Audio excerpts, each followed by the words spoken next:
what up YouTube? Okay, so I realized that I never actually did this video before, and I don't know why. Some folks have actually been asking me why Frostwulf is used in place of Skarn for Bastion builds, and I actually thought I did this video before, but maybe I just did it on stream or something, because I actually searched my entire video playlist. I couldn't find the comparison video. So I'm actually going to demonstrate to you the difference between a Frostwulf Bastion build and a Skarn based Bastion build. So the Frostwulf Bastion build, okay, let me just remove my camera for a second. It has +6 Aegis, +6 Etheric Attunement. I know I'm pronouncing this wrong, I don't really care. +6 Cunning, +6 Galvanize to capitalize on the crits, +6 Predator, +3 Berserker to maximize your raw damage and flow with crits. And Fortress is an extra. Like, in fact, if you feel you don't need Fortress, you can go with Adrenaline, you can go with additional Berserker. Genuinely up to you what you do with this last cell. Some people also use Zeal. To be honest, World is your oyster. I kind of like Fortress because it encourages me not to get hit and gives me an extra pump for the shield burst. Now, I've made the same build across on the other side, but let's talk about the advantages of the Frostwulf build. The Frostwulf build, all right, although it only gives you 125 shields, it does damage with the UE, which actually stacks up really nicely, all right? The Skarn, on the other hand, if you go here, the Skarn will give you 250 health shield, all right? So it's double the amount of shield. But the key thing is that the Frostwulf comes with an additional perk, which is Galvanized. Galvanized is absolutely useful in builds like this, which means that you have one extra perk slot, meaning Fortress for even more crits, even more shields for the slam.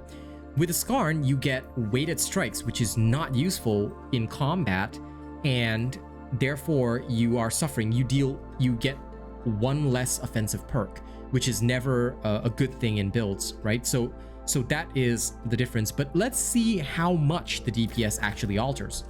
All right.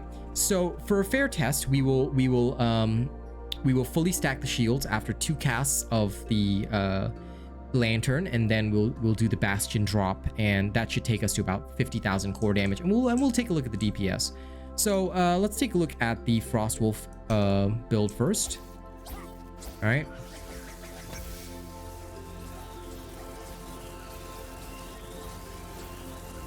So however you do it is fine. Like, however you want to stack it up, all good. All right. You can just go maximum ham.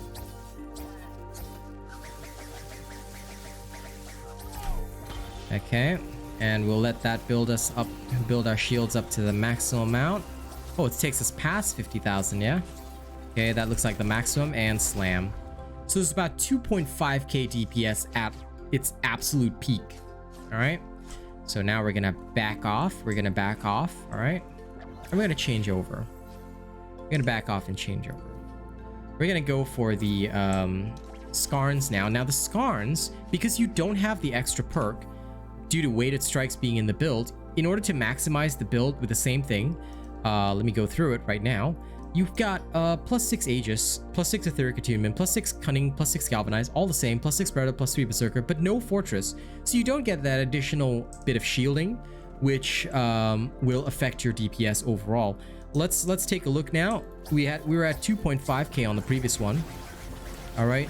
Now you do get more shields from your UE. Don't get me wrong.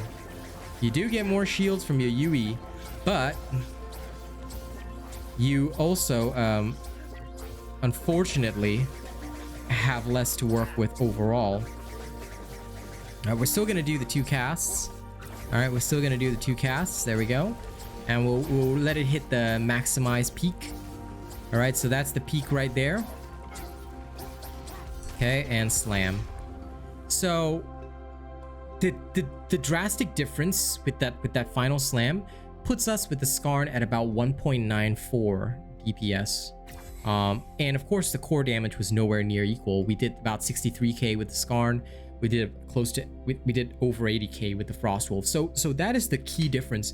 This drastic difference of having that one more offensive perk helps the Frostwulf so much in achieving so much more. because you have an additional crit rate to start with because you've got more shields thanks to Fortress. You basically start with 7% higher crit rate, which gives you more DPS over the period of time that you're trying to deal damage, you see?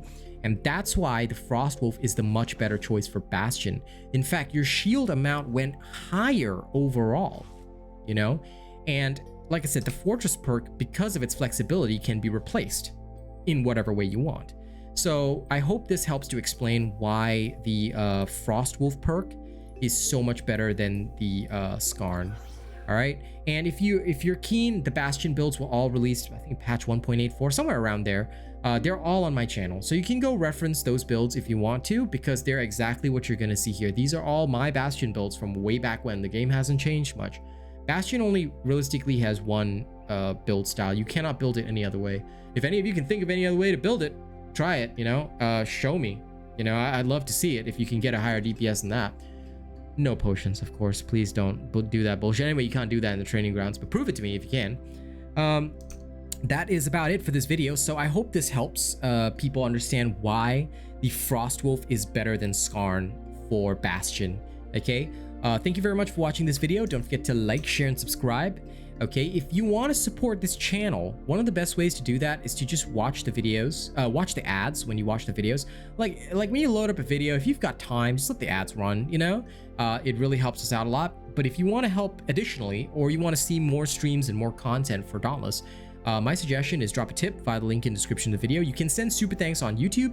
You can join as a channel member. All of this helps us out tremendously, but it's genuinely up to you if you want to, okay? Thank you very much for watching, and let me give a thanks to our lovely channel members who make this content possible. All right. Let me, where is it? Sorry, I have to pull up the monetization page every single time I do this. I do that because, you know, like I authentically check this stuff, and I want to make sure that we get everybody, you know, in their proper slot. Okay. Our top fan is DeathDonnie982 at Plus Ultra. Thank you so much. He's been maintaining this for about 8 months. Fantastic dude. We've got Miss Eve, Stephen Martin, Jerry Fast, Joshua Moritz, Rogue Assassin, Old Mr. Creampuff, and Zach NFG. They're all prestige robots. Thank you guys so much.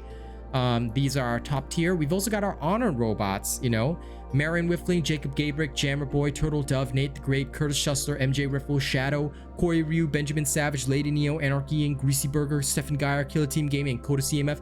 Thank you guys so much. You guys are amazing. All right. And thank you to all of our cool bots as well. All right. Thank you guys for supporting this content and making this channel possible. I'll see you guys on the next video. Okay. Catch you later.